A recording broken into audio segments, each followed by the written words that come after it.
The Fife investigation is about to end, but deceit and cover-up by the authorities is still prevalent.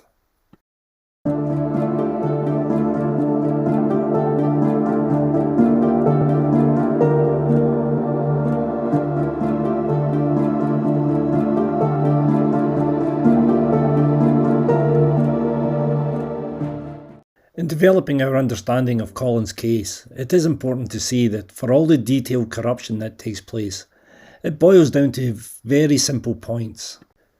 The first is to present Colin as potentially suicidal, and this is done through distortion of drug taking, exaggeration of his personal life and his actual state of mind. And obviously, this was to show that he was the most likely person to have carried out this act. The next point is to bring doubt about the significance of the wound, and thus suggesting this is easier to self-inflict than first believed. This makes it easier to offer the idea that Colin could have done this himself. This is a position postulated by Fife Police and the Fiscal's Office before the pathologist responsible for the post-mortem is even challenged on this. Who is behind this will be the single biggest question as we move to the end of this story. For it to be believed Colin did this, it is important to believe there is no alternative. Thus the painting of Candace as near perfect as possible is the only solution. Again, it should be stressed that this is the action of senior police officers and Fiscal's Office, not the constables taking statements or Candace herself. The final part in this corrupt jigsaw is to hide or ignore evidence that is inconsistent with self-harm. Things like the wound to Colin's head, or the alarming lack of fingerprints or handprints on the knife handle, as would have been expected. Their planned outcome of all this is surely so obvious. Once again they are pushing for suicide. We now had to wait until they gave a final written decision. While we did not have full access to much of the information shared in these videos, we were of the belief that we were in the midst of more corrupt wrongdoing. We knew that now was the time to shout, not wait until we had a decision that we were unhappy with. We wrote extensively over our concerns, ensuring that senior officials in the Crown Office, along with senior government officials, had no deniability to our issues. This extract of an email sent in December 2009 shows that although we did not have full access to information, we were very close to the truth.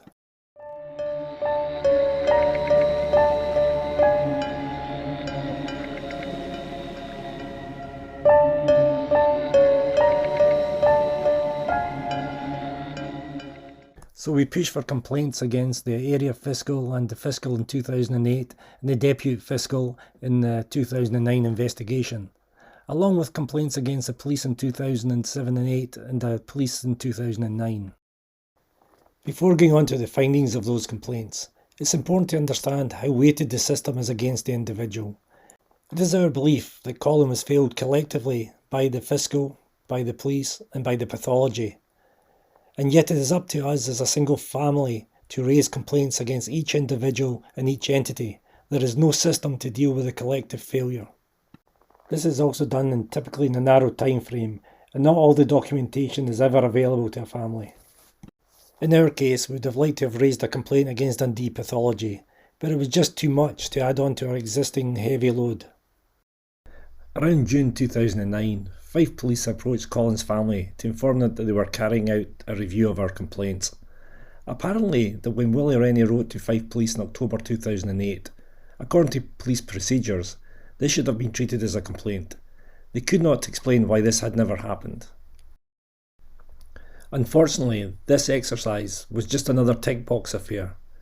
We can see from Police Complaints Commissioner review later in 2012, Fife Police had already carried out an internal investigation by March 2009, and that would be the basis of their findings in this investigation.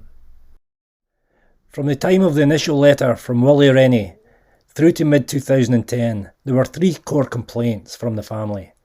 Failure to investigate up to October 2008, a bias in 2009 investigation, and we had an inspector on the night of Colin's death telling witnesses that this was an open and shut suicide before any witness was ever interviewed.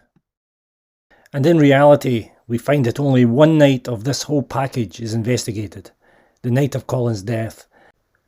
Or should we say more accurately, only one night of failures was ever admitted by Fife Police. We do believe that the failings of 2008 were investigated, but the findings were hidden from anyone else's view. Were the police conscious that there had not been an investigation in March 2008? Was there an internal organisational awareness that things hadn't been done right? One of your senior officers had met with, and therefore I'm assuming there had to be some discussion about the case, and so was there a consciousness in the police that there had been no sufficiency of investigation?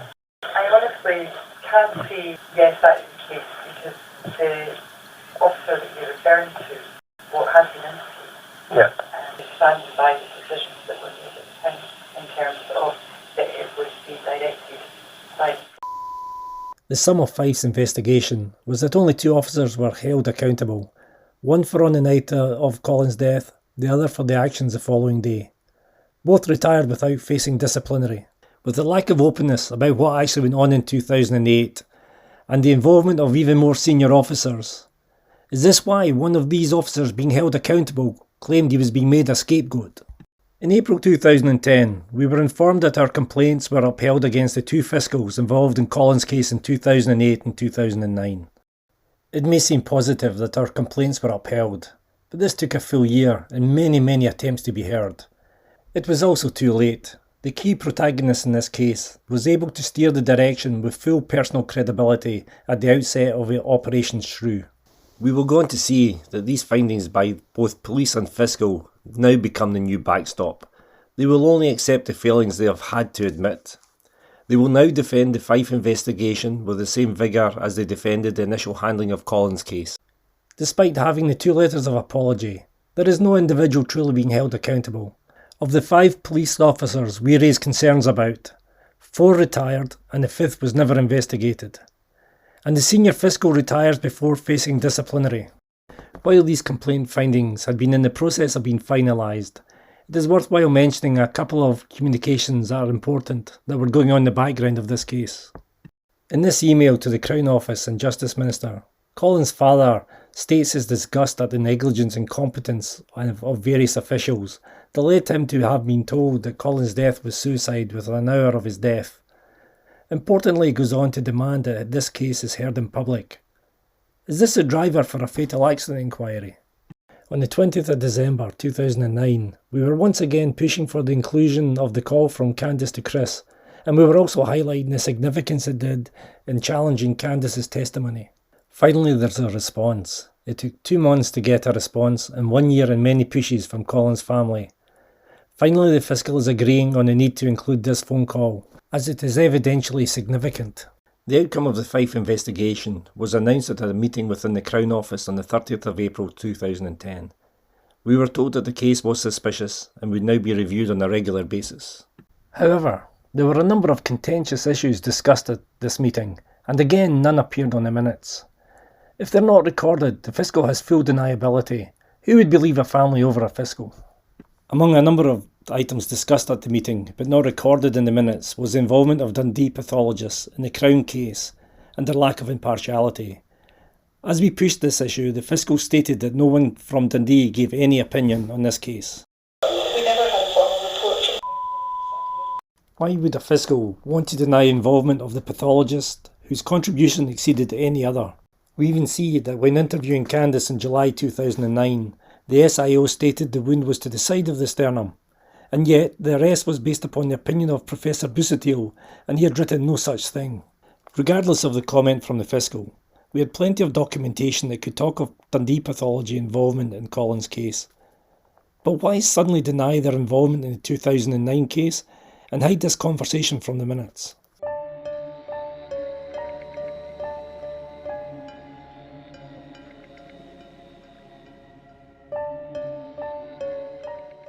Despite being very wary of the Crown Office approach to Colin's case, we felt we had to agree to a fatal acts inquiry.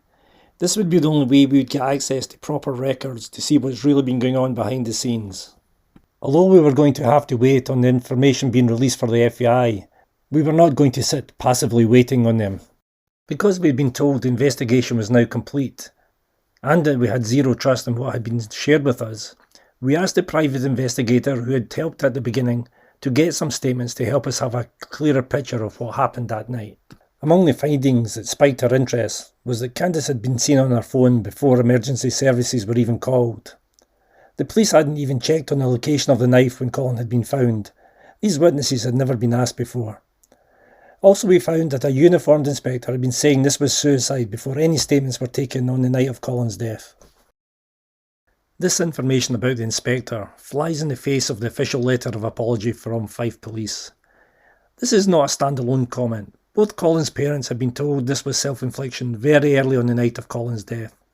In this context as well, Fife Police had a statement from their own scene of crimes officer that clearly shows that they thought they were attending the scene of a suicide. We shared the information about the inspector with Fife Police, and the sum of their investigation was to ask this inspector if he had done this. Not for the first time, the fact that we had corroborated statements is worthless. Their ability to write their own narrative is remarkable. The distortion of meeting minutes from the fiscal, and the obvious desire of both fiscal and police to truly deal with issues that conflict with their narrative, only causes even greater anxiety leading to the FBI. This would get worse. In early October 2010, the first meeting to set the scope of the FBI was held. It was very clear that the sheriff did not think that the nature of this case should have been held in his court. It was also disconcerting to see the projected witness list did not include Professor Green but did include the Dundee pathologist. Our concerns grew as we started to have direct access to files and can see the very significant distortion of findings by Fife Police. So we asked for a meeting with the Crown Agent, and this took place on the 12th of November 2010. For this meeting, we prepared with an agenda and a slide pack to support it. The details we wanted to discuss were much the same as presented in the videos we have made to date on this topic. We were talking about manipulated findings by police that were shared with experts, leaving out key witness statements, and the Crown Agent did not seem to care or be in any way shocked. We were really dismayed. When we questioned the independence and impartiality of the fiscal, when working directly under the control of the area fiscal who presided over the 2008 fiasco, we were informed that this was not the case, that this fiscal was being managed directly by Crown Counsel. Again, we see the narrative of the past changed to accommodate the version they want to sell, but it flies in the face of all previous correspondence. Crown Counsel may well have taken over direction of the investigation, but this was about 6 months in, and the damage had already been done.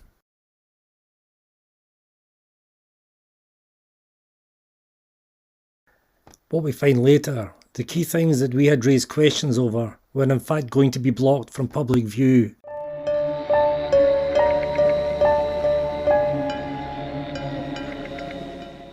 In December 2010, the Crown presented their draft scope for the FBI. They clearly wanted to use this to discharge their Article 2 obligations.